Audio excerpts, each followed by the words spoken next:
तो आज बहुत समय बाद वापस वीडियो बना रहा हूँ क्योंकि आज हम देखेंगे 10th world chess champion Boris Spassky ji की लेगेसी को। तो आप देख सकते हैं लाइव जो इनकी डेट्स है उससे कि आज क्यों बना रहा हूँ मैं वीडियो। और ये थे 10th वर्ल्ड चेस चैंपियन और ये जिनसे हारे थे उनकी वजह से फेमस हुए थे। फिशर ने इनको हराया था तो सोवियत यूनियन तब तक डोमिनेट कर रहा था। फिर फिशर ने हराया, उसके बाद सोवियत यूनियन की डोमिनेशन खत्म हुई। पर ये बहुत ही अंडररेटेड वर्ल्ड चेस चैंपियन है। इस बारे में बहुत सारी पोस्ट है इंटरनेट पे। तो आज हम देखेंगे कि क्यों ये अंडररेटेड बोले जाते हैं, ऐसा क्या था इनके गेम्स में जो इनको अलग बनाता था। और ये क्यों गेम्स इनके फेमस नहीं हो पाए, पर इनके गेम्स में क्या खूबी थी तो हम देखते हैं। तो इसी इसी वेबसाइट पे बहुत चीज़ें थी। पहले मैं 1 मिनट वो बता देता हूँ, नहीं सीधा गेम्स देखते हैं क्योंकि बोरिंग हो जाएगा। तो हम पहले गेम्स देखते हैं। तो ये बहुत ही इंटरेस्टिंग गेम है। ये है बेंट लार्सन के अगेंस्ट और इसको बोला जाता है कि कैसे पॉन्स ने अटैक किया तो ये जीते। मतलब हम सोचते हैं कि पॉन्स तो प्रमोट होते हैं फिर अटैक करते हैं, मतलब जब तक प्रमोट नहीं हुए तब तक पॉन्स से क्या ही अटैक होगा, पर आप देखना कैसे जीतते हैं। तो ये थी पोजीशन। ये अभी एनालिसिस अभी तक सही हुआ नहीं। तो ये पोजीशन थी, यहाँ पे लगभग इक्वल था पोजीशन। ये एनालिसिस खराब दिखाता है, अभी सही हो जाएगा। तो अब देखिए इधर, जब ये कैसलिंग करते हैं बोरिस स्पैसकी जी तो यहाँ पे 0.7 है, तो लगभग इक्वल है। ठीक है, थोड़ा प्रेशर है पर इतना कोई प्रेशर। अब यहाँ पे होता है F4 और यहाँ से यहाँ पे खेला जाता है नाइट G4। अब अटैक हो रहा है किंग साइड।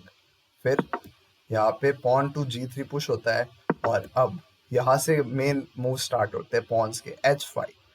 अब इसको रोकने के लिए करते हैं H3। तो ज्यादातर क्या होता है कि हम नाइट को सेव कर लेते हैं, पर यहाँ पे वो नाइट को सेक्रीफाइस कर देते हैं H4 के बाद।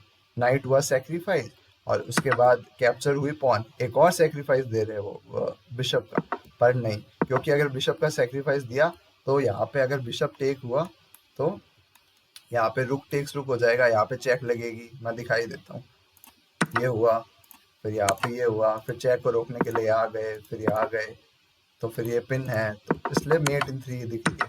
तो ये सेक्रीफाइस है नहीं वैसे बिशप। असली गेम में क्या होता है वो देखते हैं। रुक टू G1 होता है, फिर रुक टू H1 और फिर वापस ये पॉन पुश हुई और फिर यहाँ पे क्वीन से चेक लगेगी H4 पे और वापस मेट हुई। विन हो गया, यहाँ पे रिजाइन हो गया क्योंकि मेट इन 3 है अब। और अगर एक और ऑप्शन था कि मैंने अभी एनालाइज किया ही था कि अगर वो रुक G1 करते थे तो उसके बाद वापस ये चेक लगती और फिर उसके बाद रुक, यस नहीं ये नहीं था, फिर यहाँ पे ये होता और फिर यहाँ पे रुक टेक्स क्वीन H1 और फिर क्वीन H1 प्रमोट और फिर यहाँ पे चेकमेट हो जाती। यहाँ पे ये हुआ बिशप टू F1 और फिर क्वीन टू F1 में।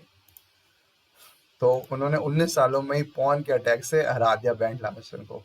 तो एक तो ये गेम हुआ और अब देखते हैं उनके दूसरे गेम्स। तो वो वर्ल्ड चैंपियन कैसे बने, उन्होंने टाइगर पिट्रोशन को हराया था। 9th वर्ल्ड चैंपियन थे टाइगर पिट्रोशन। अब देखते हैं कि उन्होंने कैसे हराया। तो बहुत लैग हो रहा है वैसे तो वीडियो पर, अब और कोई ऑप्शन नहीं है, अब शायद सही हो जाए। तो ये टाइगर पिट्रोशन के गेम है, तो इसमें भी हम बीच में से देखेंगे। लगभग इन्होंने सारे गेम्स मैंने मतलब 3 सारी ऑब्जर्व किए, उसमें पता लगा जितने मूव्स में जीतते थे उसके हाफ मूव्स के बाद ही एडवांटेज होते थे। जैसे अभी 19 मूव्स में जीते तो 10 मूव्स एडवांटेज, या 24 मूव्स में जीते और 12 मूव्स के बाद एडवांटेज। तो अभी तक सब नॉर्मल चल रहा है। कैसलिंग हो गई किंग सेफ्टी के लिए। अब देखते हैं कि क्या किंग असली में सेव हुआ है या किंग वीक हुआ है। तो यहाँ पे नॉर्मल मूव्स हो रही है, अभी तक कुछ भी मेजर एडवांटेज नहीं है वाइट को। पर अब धीरे धीरे ये किंग को, इसको कहते हैं प्रोफिलैक्सिस मूव, क्योंकि यहाँ पे वैसे तो कुछ हो नहीं रहा पर किंग की सेफ्टी के लिए पहले ही उन्होंने अच्छा मूव कर दिया। अभी तक सब नॉर्मल चल रहा है। अटैक हो रहा है, स्पॉन पे अटैक है, अगर ये कहीं मूव करेगा तो स्पॉन पे अटैक हो जाएगा। अब ये हुआ क्वीन G2, वापस नाइट को पीछे लेके जाना पड़ा। अब यहाँ पे आ रही है मेट, अगर ये हिलता है बिशप यहाँ से तो मेट इन 1 है। तो बिशप पे अटैक है, दूसरा बिशप आ गया वाइट, पॉन को मूव किया।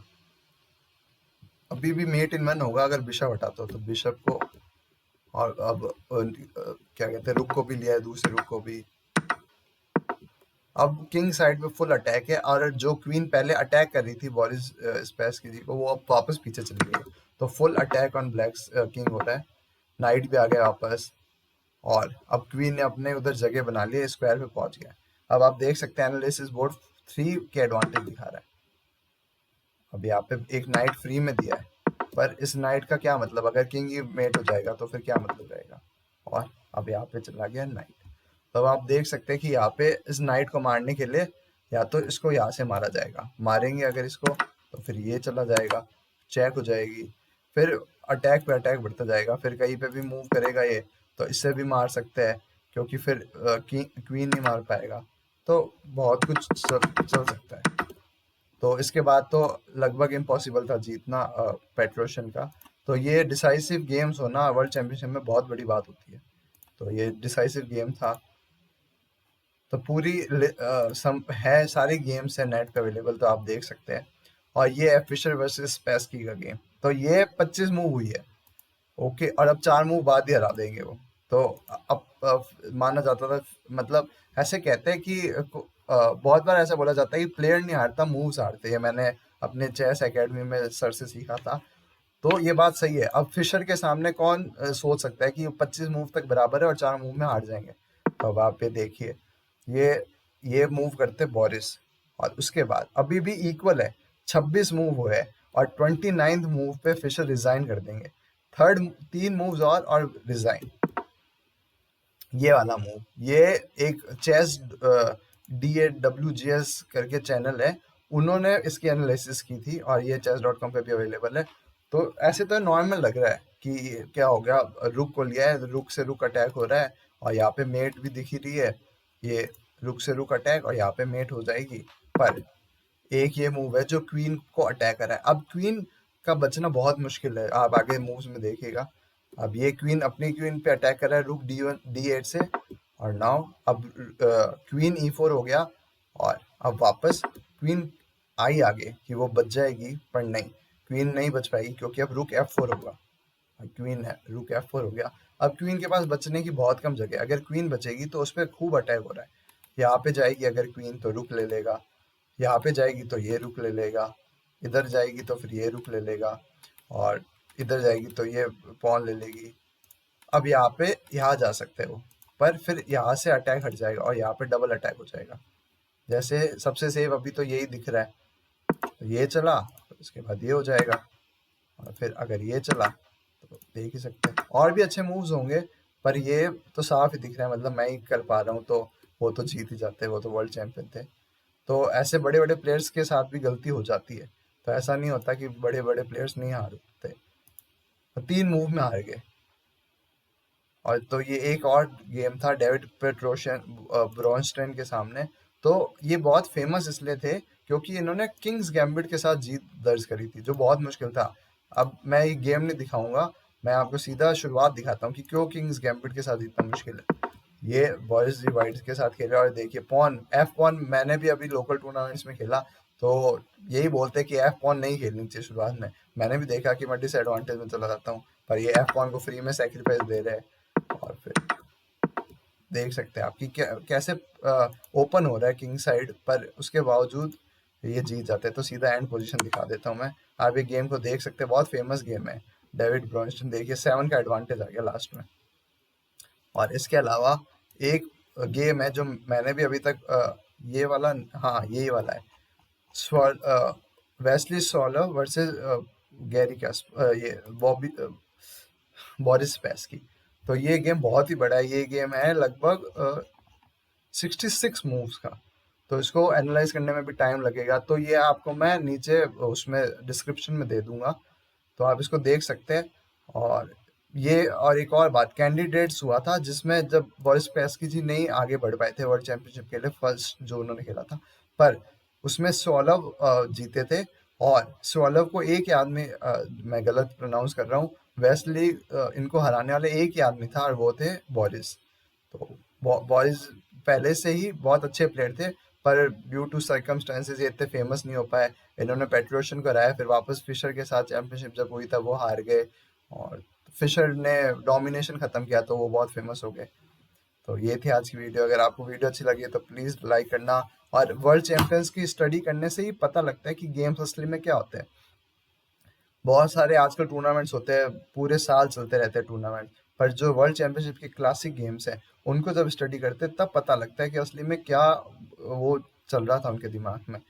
जैसे आप देख सकते हैं, डिंग और गुकेश का मैच हुआ, सबने सोचा डिंग तो ऐसे ही हार जाएगा, पर क्या हुआ, डिंग ने क्या फाइट दी, तो अपना प्लेयर बेस्ट निकालता है वर्ल्ड चैंपियनशिप में। तो इसलिए आपको ये देखना चाहिए। और इनकी एक दो फोटो है, मैंने और भी डाउनलोड की थी पर अब उसको ढूंढनी पड़ेगी, तो इसमें से दिखा देता हूँ मैं chess.com में से। ये देखिए, क्या क्लासिक फोटो है 1969 की, उस समय की फोटो। लगभग ये 56 ईयर्स पुरानी फोटो है। तो आप देख सकते हैं क्या क्लासिक प्लेयर थे, और ये इनकी 2009 में फोटो आई थी। तो he was the legend and he will always be remembered. तो ऐसे और भी गेम देखने के लिए आप इस चैनल को सब्सक्राइब करें। और मैं दोनों चैनल पे वीडियोस डालूंगा, या मेरे खुद के चैनल पे भी और ये जो चेस फ्रीक्स है उस पे भी, क्योंकि मेरे को भी कोई वीडियो डालनी थी बहुत समय से, और ये बेस्ट मोमेंट था एज पर चेस और as per as a player. तो इसलिए thanks for watching, have a nice day.